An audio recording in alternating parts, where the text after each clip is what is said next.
नमस्कार दोस्तों, एक बार फिर से आप सभी का स्वागत है आपके अपने चैनल डिजर्व पॉइंट एकेडमी में। मैं सुमित भट्ट और आशा करता हूं आप सभी स्वस्थ होंगे, मस्त होंगे और पढ़ने के लिए पूरी तरीके से तैयार होंगे। तो बच्चों, आज के हमारे सेशन में हम लोग डिस्कस करने वाले हैं एनसीईआरटी के बाहर के क्वेश्चंस जो लगातार एग्जाम्स में पूछे जा रहे हैं। यहाँ पर भी मैंने शुरुआत करी है चैप्टर 1 क्लास 10th और पहला ही चैप्टर है हमारे पास रियल नंबर। और अपार्ट फ्रॉम एनसीईआरटी के बाहर के क्वेश्चंस हम वहां पर करेंगे जो एग्जाम्स में पूछे जाते हैं। तो बहुत इंटरेस्टिंग होने वाला है हमारा आज का सेशन। बने रहेंगे आखिरी तक और मिलेंगे आप सभी को बहुत बहुत बहुत इंपॉर्टेंट क्वेश्चंस जो आपके एग्जाम पॉइंट ऑफ व्यू से बहुत इंपॉर्टेंट होने वाले हैं। तो चलिए बिना देर किए हुए स्टार्ट करेंगे हमारे आज के सेशन को, जहां पर पहला ही क्वेश्चन मेरे पास है। What is the HCF of smallest prime number and the smallest composite number, है ना। और ये भी परीक्षा में पूछा गया क्वेश्चन है। तो सबसे पहले हम डिस्कस कर लेते हैं कि स्मॉलेस्ट प्राइम नंबर क्या होता है बच्चों, है ना। ये सारी चीजें हमें जान लेना जरूरी है कि smallest prime number, smallest prime number जो होता है बच्चों वो 2 होता है ना। और 2 एकमात्र ऐसा नंबर है जो इवन प्राइम है ना। इसके बाद आपको जितने भी प्राइम नंबर्स मिलेंगे सारे के सारे ऑड प्राइम्स होंगे। फिर अगर हम बात करें बच्चों स्मॉलेस्ट कंपोजिट नंबर की, स्मॉलेस्ट कंपोजिट नंबर,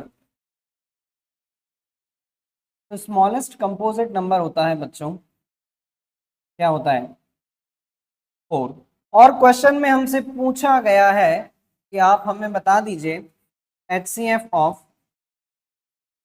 2 और 4। तो HCF ऑफ 2 और 4 यानी कि वह सबसे बड़ा नंबर जो इन दोनों नंबर्स को पूरी तरीके से डिवाइड करे, दैट इज 2। तो HCF ऑफ स्मॉलेस्ट प्राइम और स्मॉलेस्ट कंपोजिट नंबर इज 2, है ना। ये रहा आपका आंसर, एक इंपॉर्टेंट क्वेश्चन जो परीक्षा में पूछा गया है।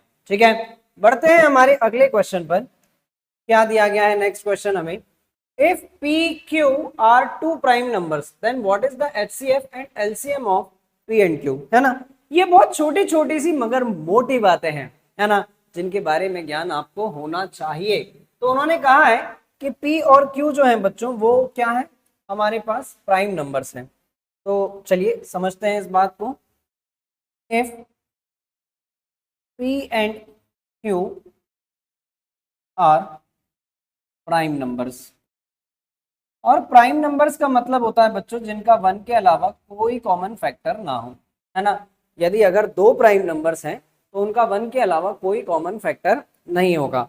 ठीक है, तो ऐसी स्थिति में जब मैं अगर इसके HCF की बात करूं बच्चों, जब मैं अगर इसके HCF की बात करूं तो HCF of P and Q, जब कोई भी कॉमन फैक्टर नहीं है तो ऐसी स्थिति में हम उसका HCF क्या मानेंगे, 1 मानेंगे, है ना। और फिर उन्होंने कहा कि LCM भी बताइए भैया, बिना इसके नहीं छोड़ा जाएगा। तो LCM of P and Q, P and Q, तो जब अगर उनका कोई भी कॉमन फैक्टर नहीं है तो ऐसी स्थिति में हमें दोनों का वह सबसे छोटा मल्टीपल, है ना, यानी कि वह सब ऐसा नंबर जो दोनों के टेबल में आता हो, दैट इज क्या होगा, P इंटू Q, या फिर आप इसको लिखेंगे PQ। क्लियर है बात। तो अगर हम HCF की बात करें, अगर वो दोनों नंबर प्राइम है तो उनका HCF होगा 1, और अगर हम LCM की बात करें तो उन दोनों नंबर का जो प्रोडक्ट होगा वही उसका LCM होगा। क्लियर है। तो लीजिए अगला क्वेश्चन क्या दिया गया है। नेक्स्ट क्वेश्चन मुझे, product of 2 irrational number is always an irrational. ठीक है, negate the statement by giving counter example. एक बहुत बहुत बहुत प्यारा क्वेश्चन जो आपके कॉन्सेप्ट को बहुत अच्छे से क्लियर करता है। उन्होंने कहा है कि 2 इर्रेशनल नंबर्स का जब हम प्रोडक्ट करते हैं, तो इर्रेशनल नंबर्स का जब हम प्रोडक्ट करते हैं तो इर्रेशनल नंबर मिलता है। इस बात को गलत सिद्ध करिए एक काउंटर एग्जाम्पल देकर। मैं एक नहीं, मैं 2 काउंटर एग्जाम्पल आपको मैं देकर बताता हूँ। लीजिए लीजिए लीजिए लीजिए, है ना। तो मैं यहाँ पर मेरे बोर्ड को 2 पार्ट्स में मैं डिवाइड कर ले रहा हूँ और यहाँ पर हम लोग लेंगे 2 अलग अलग एग्जाम्पल्स और समझेंगे बात को बहुत अच्छे से। तो सबसे पहली चीज, तो अगर मैंने यहाँ पर दो एग्जांपल्स ले लिए, सपोज मान लीजिए कि √3 एंड √3 बोथ आर इररेशनल। ये दोनों कैसे हैं? इररेशनल नंबर्स हैं, ठीक है। और अगर मैं दोनों का प्रोडक्ट करूं बच्चों, तो √3 इंटू √3 बराबर मुझे क्या मिलेगा? 3। बट 3 इज रैशनल नंबर, है ना। तो यहाँ से तो ये बात क्लियर हो गई कि जब कभी भी अगर मैं दो इर्रेशनल नंबर्स का प्रोडक्ट करूंगा तो ज़रूरी नहीं है कि इर्रेशनल नंबर ही मुझे मिले, वो एक रैशनल नंबर भी मिल सकता है। लेकिन अभी मेरा यहाँ पर मन भरा नहीं, मेरा मन कर रहा है कि मैं एक एग्जांपल और ले लूँ, है ना। मैं एक एग्जांपल और ले लूँ। मैंने यहाँ पर ले लिया बच्चों 2 प्लस √3 और एक बार मैंने ले लिया 2 माइनस √3। ये दोनों ही नंबर्स इर्रेशनल नंबर्स हैं, है ना। Both numbers are both numbers are irrational। लेकिन बच्चों जब मैं इसका प्रोडक्ट करूं तो मुझे क्या मिलेगा? देखिए ज़रा ध्यान से, अगर मैं 2 प्लस √3 और 2 माइनस √3 का अगर मैं प्रोडक्ट करूं तो ये a plus b a minus b का फॉर्म है।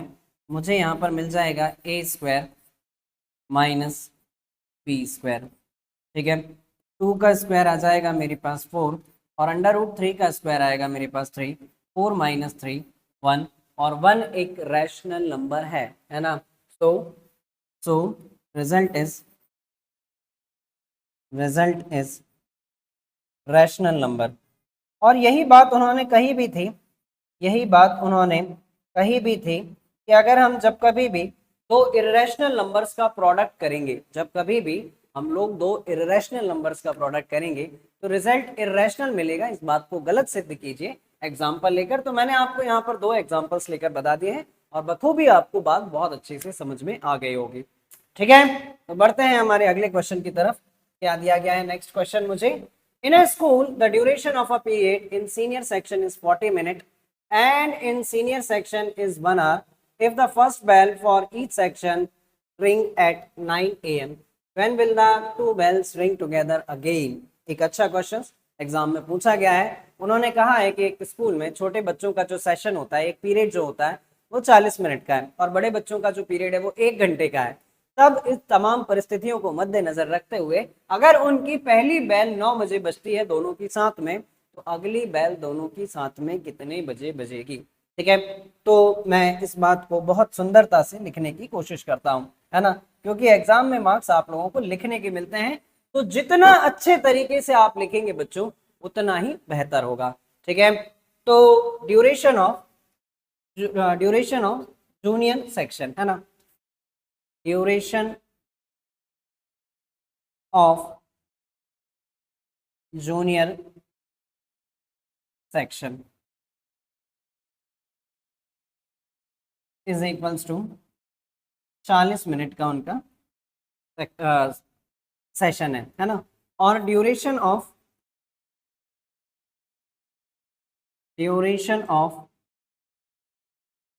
सीनियर सेक्शन का जो ड्यूरेशन है वो 60 मिनट का है ना, 1 घंटे यानी कि 60 मिनट। और बच्चों हमेशा ध्यान रखना कि इस चैप्टर में बहुत सारे ऐसे क्वेश्चंस आते हैं जो टाइम पर बेस्ड होते हैं, है ना। जैसे सपोज मान लीजिए कि एक सर्कल है, उस पर दो लोगों ने एक साथ चलना चालू करा, एक को राउंड लगाने में कुछ अलग टाइम लगता है, दूसरे को राउंड लगाने में कुछ अलग टाइम लगता है, कितने समय के बाद वो दोनों एक ही समय पर आकर मिलेंगे। एक ट्रैफिक सिग्नल में 3 लाइट है, एक 20 मिनट बाद, एक 10 मिनट बाद, एक 5 मिनट बाद जलती है, तीनों एक साथ कितने मिनट बाद जलेंगी।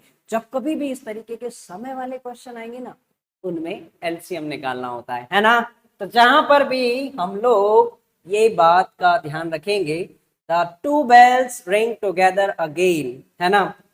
पहली बार वो कितने बजे बजती हैं? पहली बार वो बजती हैं first bell for each section, first bell for each section.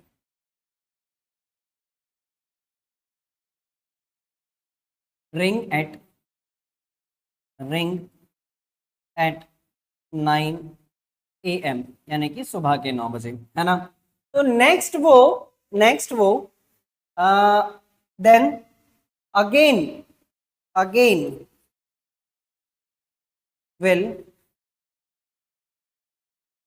two bells ring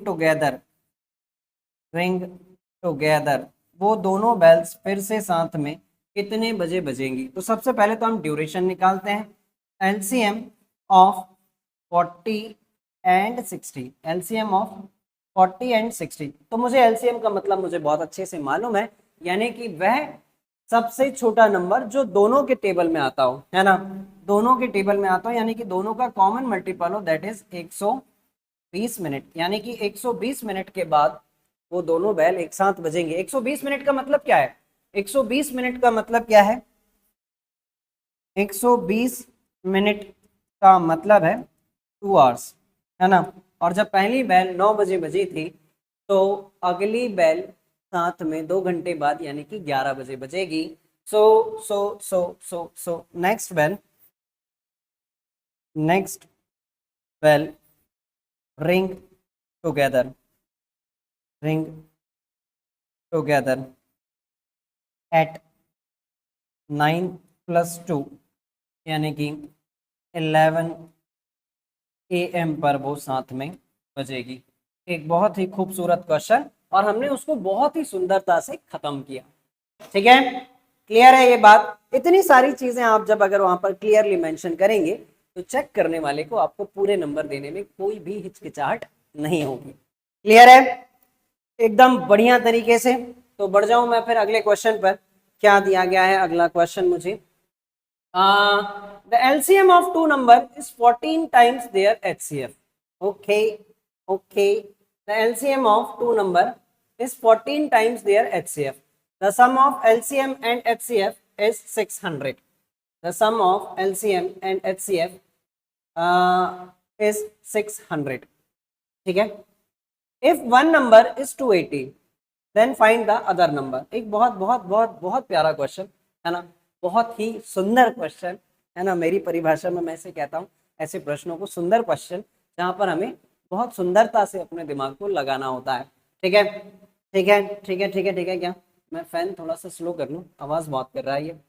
तो लीजिए, यहाँ पर क्वेश्चन में मुझे दिया गया है अकॉर्डिंग टू प्रश्न, अकॉर्डिंग टू क्वेश्चन, मुझे यहाँ पर दिया गया है एलसीएम प्लस एचसीएफ बराबर है 600। एलसीएम प्लस एचसीएफ बराबर है 600, और साथ ही साथ क्वेश्चन में दिया गया है the LCM of two number is 14 times their HCF. तो जो एलसीएम है वो 14 टाइम्स है किसका? एचसीएफ का, इज इक्वल्स टू 600। तो 14 + 1 यानी कि 15 times of HCF is equals to 600। तो HCF बराबर 600/15। 15 से इसको मैं कैंसिल कर लूँ बच्चों, तो यहाँ पर आ जाएगा मेरे पास 40। तो HCF ऑफ टू नंबर्स, है ना, और वो दो नंबर्स को भी, उसमें से भी एक नंबर मुझे दिया गया है ना। तो मैं यहाँ पर एक बात लिख लूँ क्या? मैं यहाँ पर एक बात लिख लूँ क्या? Let one number be x. अगर एक नंबर को मैं एक्स मान लूँ, तो दूसरा तो मुझे दिया गया है ना। HCF of two number, HCF of two number जो है मेरे पास, वो कितना आ गया है? 40 आ गया है, 40 आ गया है। ठीक है, अब मुझे ये मालूम है, अब मुझे ये मालूम है कि एलसीएम जो था, एलसीएम जो था वो कितना था?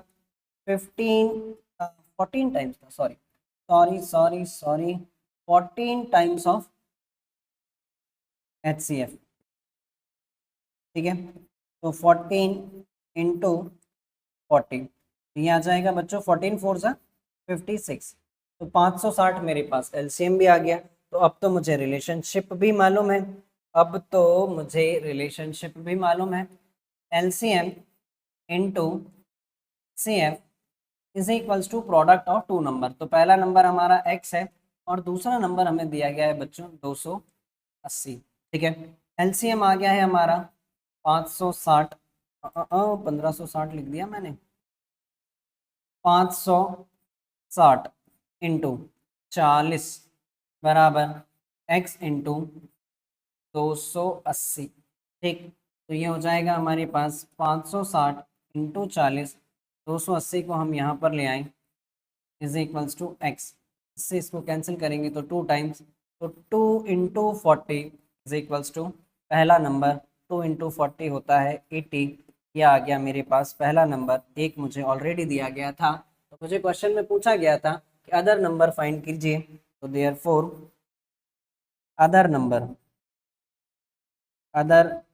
Number is 80। ठीक है, और यही है हमारा आंसर। एक बहुत सुंदर क्वेश्चन जिसको बहुत सुंदरता से हम लोगों ने खत्म किया। उम्मीद करूं आपको बात समझ में आ रही होगी बच्चों। ये सारी वो चीजें हैं जो टीचर्स को बताने का समय नहीं मिल पाता है, तो एक छोटी सी जिम्मेदारी हमने उठाई कि बच्चों तक वो चीजें भी पहुंचाई जाए कि जो किताब के बाहर भी उनको एग्जाम देने से पहले पढ़नी पड़ती हैं। ठीक है, क्लियर है ये बात? एकदम बढ़िया तरीके से आ रही है बातें समझ में? तो मुझे आप लोग जरूर बताते रहिएगा, आप लोगों के कमेंट सेक्शन बहुत वैल्यूएबल है। साथ ही साथ और भी ऐसे क्वेश्चंस जो आप लोगों को दिक्कत दे रहे हैं, है ना, किसी भी तरीके की परेशानी कर रहे हैं, कमेंट सेक्शन में लेके अगला वीडियो उन्हीं क्वेश्चंस पर होगा। ठीक है, चलिए तो बात करेंगे एक और इंपॉर्टेंट क्वेश्चन के बारे में, जहां पर हमसे बोला गया है find HCF and LCM of 404 and 96 and verify relationship. HCF into LCM is equals to product of two numbers, है ना। तो ये भी एक बहुत इंपॉर्टेंट रिलेशनशिप है, और यहाँ साइड में हम लोग निकाल लेते हैं इसका LCM और HCF। यहाँ पर दिया गया है बच्चों मुझे 404 और 96, है ना। तो सबसे पहले हम इसका LCM और HCF निकालते हैं। तो ये डिवाइड होगा 2 से, लीजिए, तो यहाँ पर बचेगा 202 और यहाँ पर 48।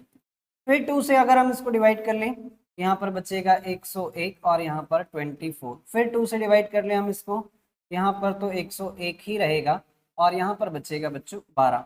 फिर 2 से डिवाइड करें अगर हम इसको, यहाँ पर 101,6।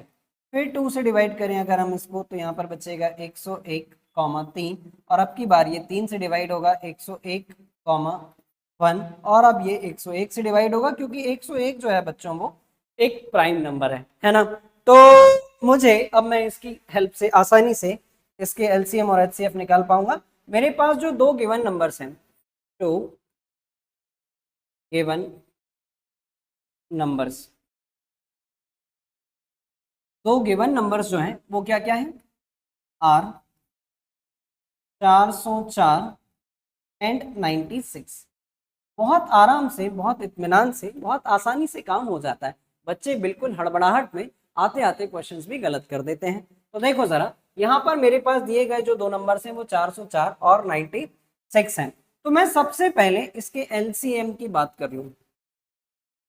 LCM ऑफ 404 और 96, तो ये कितना होगा बच्चों?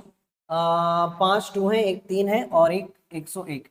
तो 2 to the power 5 into 3 into 101। तो 2 टू द पावर 5 होता है बच्चों 32 इंटू 3 इंटू 101। तो ये हो जाएगा हमारे पास 32 इंटू 303। ठीक है, साइड में मल्टीप्लाई कर लेते हैं। 303 इंटू 32, 2 3 6, 0 2 3 6, 3 3 9, 0 3 3 9। यहाँ पर बचेगा 6 9 6 9। ये आ गया मेरे पास 9 6 9 6, है ना, 9 6 9 6। ये आ गया मेरे पास LCM, है ना। इसी तरीके से जब मैं इसका HCF निकालूं, तो HCF निकालना निहायत ही आसान काम होता है ना। HCF निकालना निहायत ही आसान काम होता है, जहां तक ये दोनों नंबर्स एक ही नंबर से डिवाइड हो रहे थे। उसके बाद तो फिर ये सब अलग अलग डिवाइड हुए, है ना। 101 साथ में चलता जा रहा था। कॉमन फैक्टर इसका यहाँ पर केवल 2 इंटू 2 था, तो ये आ गया मेरे पास 2 इंटू 2 यानी कि 4। अब मुझे आसानी से इसके एलसीएम और एचसीएफ मिल गए हैं। तो मैं करता हूं इसका वेरिफिकेशन। तो वेरिफिकेशन करने के लिए मैंने यहाँ पर लिख दिया साइड में वेरिफिकेशन, है ना। पेपर में जितना सुंदर लिखो उतने अच्छे मार्क्स मिलते हैं। और अब तो डिजिटली ज़माना है, जो बच्चों के अच्छे मार्क्स आते हैं घर घर उनकी कॉपियाँ डिजिटली पहुँचाई जाती हैं उन बच्चों को तैयार करने के लिए कि बोर्ड एग्जाम्स में कैसे लिखा जाता है। ठीक है, तो देखें ज़रा, वेरिफिकेशन करने के लिए हमें क्या करना होता है बच्चों, एलसीएम इंटू एचसीएफ बराबर आना चाहिए प्रोडक्ट ऑफ टू नंबर्स, है ना। प्रोडक्ट ऑफ टू नंबर्स क्या क्या थे हमारे पास, 404 इंटू 96, और एलसीएम कितना आया था हमारे पास 9696, एचसीएफ था हमारे पास 4। चलिए इन दोनों नंबर्स का हम प्रोडक्ट करते हैं, इन दोनों नंबर्स का हम लोग ये लीजिए 404 और 96 का मल्टीप्लाई करते हैं, 404 और 96 का मल्टीप्लाई करेंगे तो 6 4 ज़ा 24 और 6 4 ज़ा 24, 9 4 ज़ा 36 और 9 4 ज़ा 36, 4 8 7 8, ठीक है। ठीक है क्या, ठीक है क्या, क्या बोलती पब्लिक, 6 4 ज़ा 24, 6 4 ज़ा 24, 9 4 ज़ा 36, 9 4 ज़ा 36, यहाँ पर आ गया मेरे पास 3 8 7 8 4।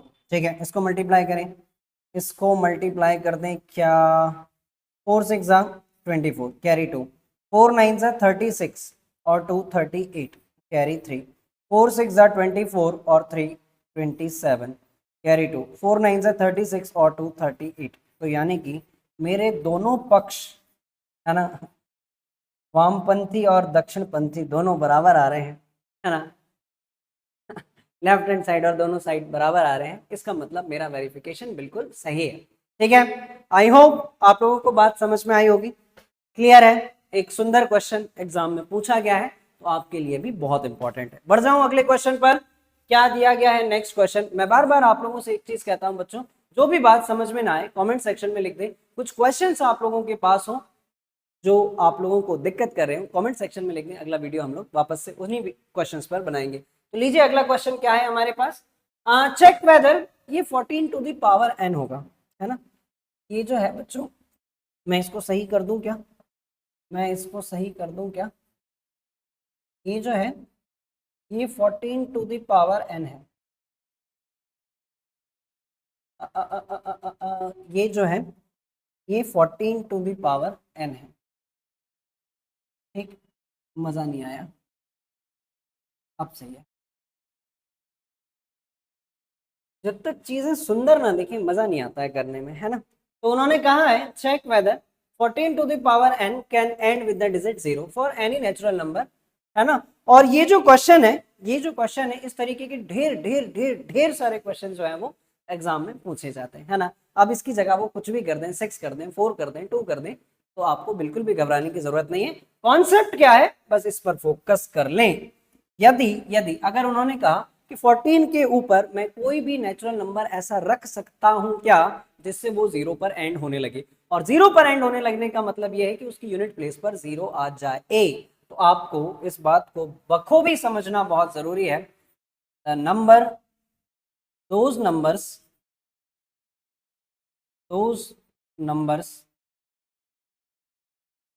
ends with 0, ends with 0 will definitely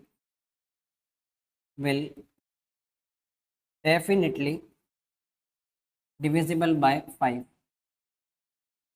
will definitely divisible by 5। अच्छा, ये क्वेश्चन या इस तरीके के क्वेश्चंस में एक और छोटी सी प्रॉब्लम बच्चों को होती है। बच्चों को सबको मालूम है कि इसका आंसर क्या है ना, पर उनको लिखना नहीं आता है कि इसको हम कैसे सटीक शब्दों में लिख दें। तो मैं पूरी कोशिश कर रहा हूं कि आपको वो भी मैं बता पाऊं। Those numbers ends with 0 will definitely divisible by 5। सो अगर हम इसका प्राइम फैक्टराइजेशन कर लें 14 का, और उसके प्राइम फैक्टराइजेशन में यदि अगर 5 आता होगा तो निश्चित रूप से ऐसा कोई ना कोई नेचुरल नंबर होगा जिसको हम वहां पर रखें तो वो 0 पर एंड होने लगे, और अगर नहीं आता है तो ऐसा कोई भी नेचुरल नंबर पॉसिबल नहीं होगा जिसको हम 14 की पावर n में रखें तो वो 0 पर एंड हो जाए। So according to fundamental theorem of arithmetic, है ना, देयरफॉर मैं यहाँ पर 14 टू द पावर n के प्राइम फैक्टराइजेशन करता हूँ तो मुझे मिलेगा 2 into 7 to the power n, ठीक है। But in prime factorization of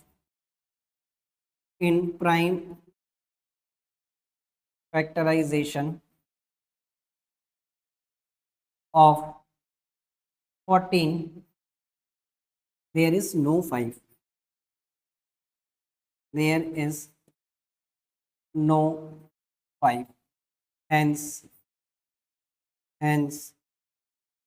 no natural number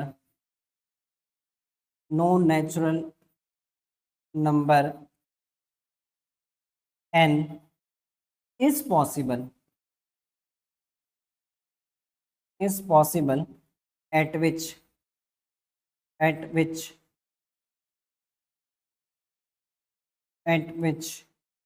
14 to the power n can ends with 0, ठीक है। इसीलिए ऐसा कोई नेचुरल नंबर नहीं है जिसको मैं 14 की पावर में रखूं तो वो 0 पर एंड होने लगे, ठीक है। एक बढ़िया क्वेश्चन, सुंदर क्वेश्चन, इंपॉर्टेंट क्वेश्चन, है ना, बढ़िया क्वेश्चन, सुंदर क्वेश्चन, इंपॉर्टेंट क्वेश्चन, एग्जाम में इस तरीके के क्वेश्चन पूछे जाते हैं बच्चों, ठीक है। तो बढ़ जाऊं मैं अगले क्वेश्चन पर। फिर क्या दिया गया है मुझे अगला क्वेश्चन, क्या दिया गया है मुझे अगला question, prove that root 2 is an irrational number. भैया भैया भैया भैया बहुत ध्यान से सुन लो, इस क्वेश्चन के बिना रियल नंबर से बेड़ा पार नहीं होता है ना। आपको भी ये बात बहुत अच्छे से मालूम है, मुझे भी ये बात बहुत अच्छे से मालूम है, सर्वस्व ब्रह्मांड में फैले हुए 10वीं क्लास के पढ़ने वाले सभी बच्चों को मालूम है कि ये जो इस तरीके का एक क्वेश्चन 100% एग्जाम में आना ही आना है ना। तो क्यों ना हम इसकी तैयारी बहुत अच्छे से कर ले, ठीक है। तो मैं कोशिश करता हूं कि आपको बहुत अच्छे से ये क्वेश्चन समझाऊं, क्योंकि जब भी ये क्वेश्चन आता है मैक्सिमम मार्क्स में पूछा जाता है और बच्चों को लिखना नहीं आता है ना। तो मैं बहुत अच्छे से कोशिश करता हूँ कि समझाऊं भी बहुत अच्छे से और आपको लिखने का तरीका भी बहुत अच्छे से मैं बताऊं। लीजिए यहाँ पर सबसे पहले तो बड़ा क्वेश्चन है, तो मैं हमारे बोर्ड के थोड़े से फ्रैक्शन कर ले रहा हूँ।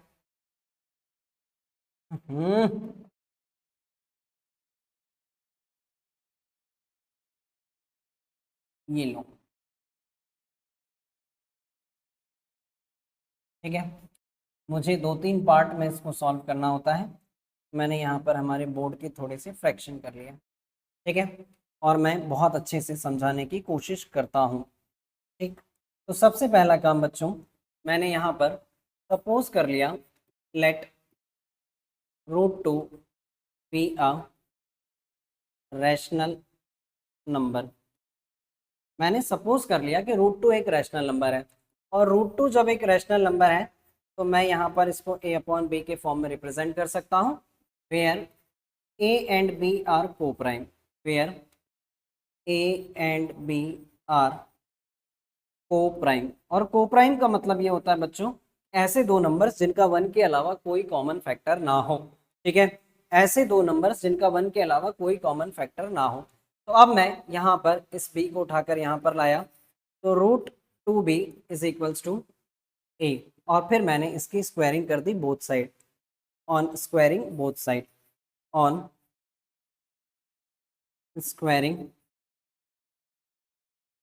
Both side. तो ऐसा करने पर मुझे क्या मिला, 2b² is equals to a², ठीक है। और इसको मैं नाम दे रहा हूँ समीकरण 1, इक्वेशन 1, ठीक है। इसको मैंने नाम दे दिया इक्वेशन 1, ठीक, ठीक है क्या, इसको मैंने नाम दे दिया इक्वेशन 1। अब बच्चों यहाँ से एक बात समझो, एक बहुत इंपॉर्टेंट थ्योरम आपकी किताब में दी गई है, एक बहुत इंपॉर्टेंट थ्योरम आपकी किताब में दी गई है जो इस क्वेश्चन में हमारे काम आती है कि यदि अगर कोई भी प्राइम नंबर किसी नंबर के स्क्वायर को डिवाइड करता है तो वो नंबर निश्चित रूप से उस नंबर को भी पूरी तरीके से डिवाइड करेगा, है ना। तो यहाँ पर इस पूरी कहानी को देखकर आप समझ पा रहे हैं कि यदि अगर 2b² बराबर a² है तो 2 जो है वो a² को डिवाइड करेगा, है ना। तो ये बात मैं बड़ी सुंदरता से यहाँ पर लिखता हूँ, इट मीन्स 2 डिवाइड्स a²। और जब 2 अगर a² को डिवाइड करेगा, और 2 एक प्राइम नंबर है ना, 2 एक प्राइम नंबर है, और यदि अगर वो किसी नंबर के स्क्वायर को डिवाइड करेगा तो निश्चित रूप से 2a को भी डिवाइड करेगा, है ना। तो इसका मतलब ये है कि 2 डिवाइड्स a ऑल्सो, 2 जो है वो a को भी डिवाइड करेगा, ठीक है। ठीक है ग्राम। तो मुझे यहाँ से एक कंक्लूजन और मिला कि जब 2a को डिवाइड करेगा, इसका मतलब साफ है कि a जो है वो 2 का ही कोई मल्टीपल है ना। a जो है वो 2 का ही कोई मल्टीपल है, तो a बराबर मैंने 2m मान लिया, है ना। अब यही बात a की जो वैल्यू है मैं सब्स्टिट्यूट कर रहा हूँ इक्वेशन 1 में, put a is equals to, या substitute a is equals to 2m in equation 1, ठीक है। इक्वेशन 1 में मैं ये बात रख दे रहा हूँ, तो मुझे क्या मिलेगा, 2b² is equals to, a की जगह पर आ जाएगा 2m का होल स्क्वायर, तो ये हो जाएगा हमारे पास 2b² is equals to 4m²। इससे अगर मैं इसको कैंसिल कर लूँ तो यहाँ बचेगा 2, यानी कि b² is equals to 2m²। अब मैं यहाँ से फिर इस बात पर पहुँच गया, यदि अगर b² बराबर 2m² है तो इसका मतलब साफ है कि 2 divides b² and 2 divides b also, ठीक है। क्लियर है, क्लियर है। अब यहाँ से शुरू होती है बच्चों एक बहुत सुंदर कथा, है ना, जिसको सुनने में आपको मजा ही आ जाएगा, है ना। अगर आप इतनी बात मेरी ठीक ढंग से समझें तो आगे की कथा सुनने में इतना आनंद आएगा ना कि मजा ही आ जाएगा आपको। जरा ध्यान से सुने। देखिए, मैंने शुरुआत करी कि √2 एक रैशनल नंबर है, और √2 अगर एक रैशनल नंबर है तो मैं उसको a/b के फॉर्म में रिप्रेजेंट कर सकता हूँ, और अगर मैं उसको a/b के फॉर्म में रिप्रेजेंट कर सकता हूं तो a और b को प्राइम नंबर है, और a और b जो है वो को प्राइम नंबर हैं, तो उनका 1 के अलावा कोई कॉमन फैक्टर नहीं है। पर इतनी राम कथा जो मैंने गढ़ी, इससे मुझे मालूम चला कि a और b का एक और कॉमन फैक्टर है, जो कि क्या है, 2 है। इसका मतलब साफ है कि a और b जो है वो को प्राइम नहीं है, और a और b जो को प्राइम नहीं है, इसका मतलब हमने जो सपोज किया था वो गलत है। और हमने सपोज क्या किया था कि √2 एक रैशनल नंबर है, और अगर ये बात गलत है तो सही ये है कि √2 एक इरेशनल नंबर है। बोलो सत्यनारायण भगवान की जय। ठीक है, तो देखो जरा ध्यान से सुनो, है ना। अब ये पूरी बात मैं आपको लिख कर बताता हूँ, ठीक है, ठीक है। ये पूरी बात मैं आपको लिख कर बताता हूँ। आई होप आप समझ गए होंगे। अब ये मत कहना कि सर एक बार और सुनाओ, ठीक, अब ना सुना पाऊंगा, अब ना सुना पाऊंगा। चलिए लीजिए, ये पूरी बात मैं लिखता हूं। From the above we conclude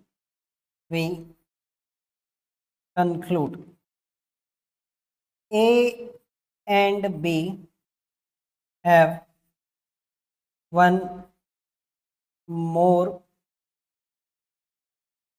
common factor, that is 2, ठीक है।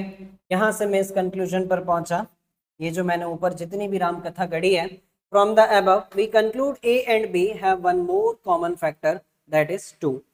तो आगे मैं क्या करूं फिर, अगर इनका एक और कॉमन फैक्टर है तो मैंने ये कहा कि therefore our supposition is wrong, our supposition is wrong. और हमारा सपोजिशन था क्या, that √2 be a rational number, यही था हमारा सपोजिशन। और ये बात अगर गलत है तो सही बात क्या है फिर? Hence √2 is N irrational number.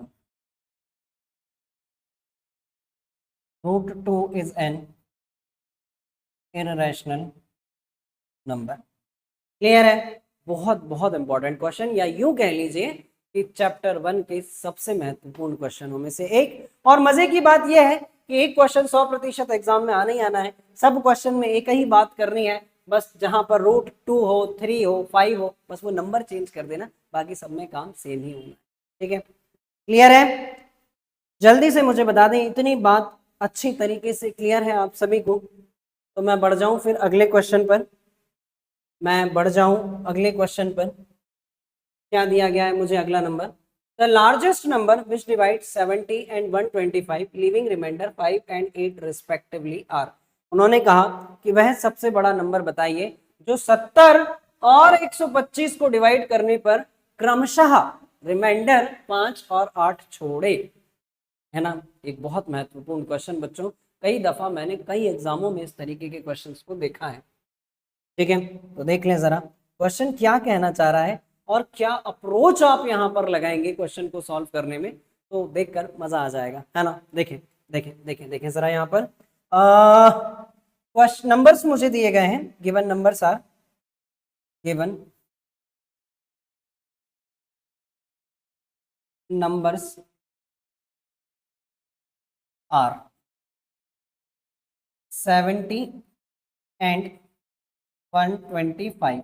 अब उन्होंने कहा है कि कोई एक नंबर है ना, जो 70 और 125 को डिवाइड करता है, तो 70 को डिवाइड करने पर रिमाइंडर कितना बचता है?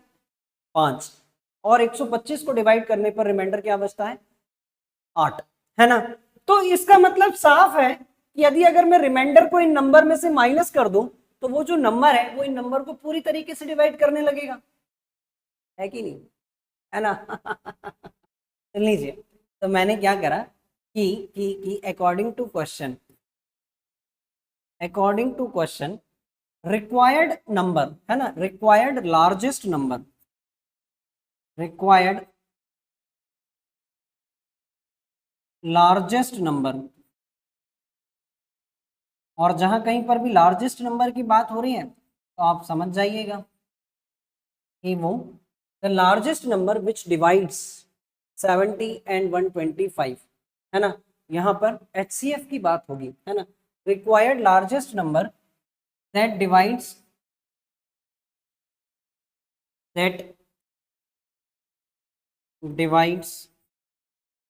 70 and 125 and leaving remainder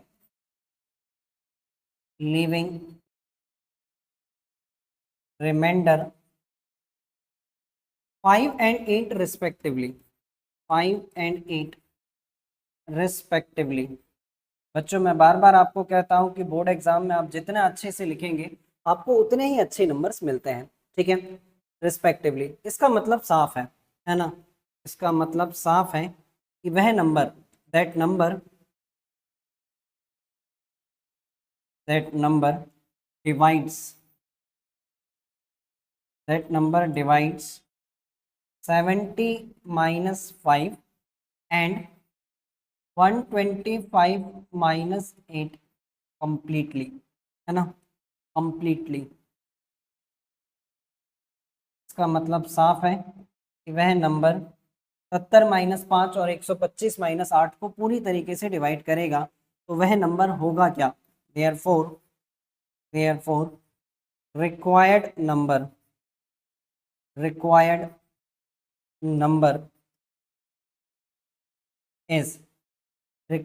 number is HCF of 70 में से 5 जाएंगे 65, और 125 में से 18 जाएगा, यहाँ पर बचेगा बच्चों 117, और 65 और 117 का HCF होगा 13। ये रहा वो नंबर। है ना? एक बहुत सुंदर क्वेश्चन, बहुत इंपॉर्टेंट क्वेश्चन, और आप सभी के लिए एग्जाम पॉइंट ऑफ व्यू से बहुत अच्छा क्वेश्चन। ठीक है? क्लियर है इतनी बात? तो बढ़ जाऊं मैं फिर अगले क्वेश्चन पर। क्या दिया गया है मुझे अगला क्वेश्चन? लीजिए, ये रहा मेरे पास एक और question. An army contingent consisting of 616 members is to march behind an army band of 32 members in a parade. Both the groups are required to march in the same number of columns. What is the maximum number of columns for which they could march? है ना, तो यहाँ पर दो group हैं और हमें दो ग्रुप के लिए एक कॉमन फैक्टर चाहिए जहाँ पर वो डिवाइड हो जाए, है ना। इस तरीके के क्वेश्चन जहाँ पर बांटने की बात हो रही हो वहां पर आपको HCF निकालना होता है, ठीक है। तो मैं इस बात को भी खूबसूरती से लिखता हूँ। There are two groups to meet in a march, है ना। There are two groups to meet in a march. कैसे लिखूं, कैसे लिखूं, ये लो, ये लो और ये भी लो, ये भी लो, ठीक है।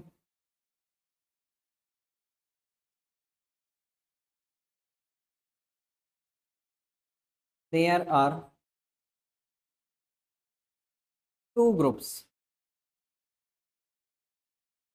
पहला ग्रुप है 616 मेंबर का, है ना।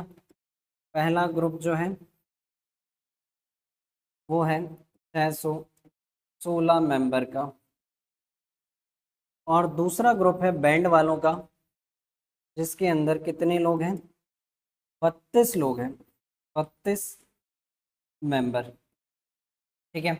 हमें क्या करना है, both groups are required to march in the same number of columns, है ना। So both groups according to question both groups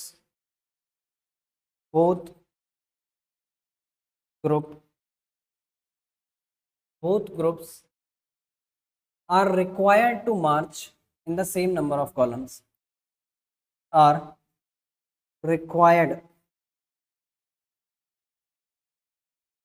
to march in the same number of columns, in the same number of columns। तो लीजिए इनको मैं divide कर देता हूँ same number of columns में, यानी कि अल्टीमेटली मुझे क्या चाहिए, HCF ऑफ 616 और 32 निकाल देते हैं हम।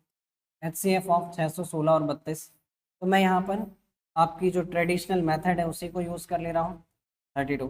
तो 2 से जब हम इसको डिवाइड करेंगे यहाँ पर बचेगा बच्चों 308, ठीक है, और यहाँ पर बचेगा 16। अभी भी ये 2 से डिवाइड होगा तो यहाँ पर बचेगा 154, 154 और यहाँ पर 8। अभी भी ये 2 से डिवाइड होगा, 2 7 सा 14, 2 7 सा 14 और 1 इधर जाएगा, 2 7 सा 14, ठीक है। यहाँ पर इसको मैं डिवाइड करूँ तो यहाँ पर बचेगा 4। अब कोई भी दुनिया जहान का ऐसा नंबर नहीं है जो इन दोनों को एक साथ डिवाइड कर दे, है ना। तो जो इसका HCF आने वाला है बच्चों, ये आएगा मेरे पास 2 × 2 × 2, ठीक है, 2 × 2 × 2, तो ये कितना आ जाएगा मेरे पास 8, है ना। अब मेरे पास इसका कोई काम नहीं है, अब मेरे पास इसका कोई काम नहीं है, तो मैं इसको उठाकर साइड में ले चलूँ क्या, है ना। तो मैं उठाकर साइड में ले चलूँ क्या, ये भाई साहब छूट गए अकेले, है ना, ये भाई साहब छूट गए अकेले।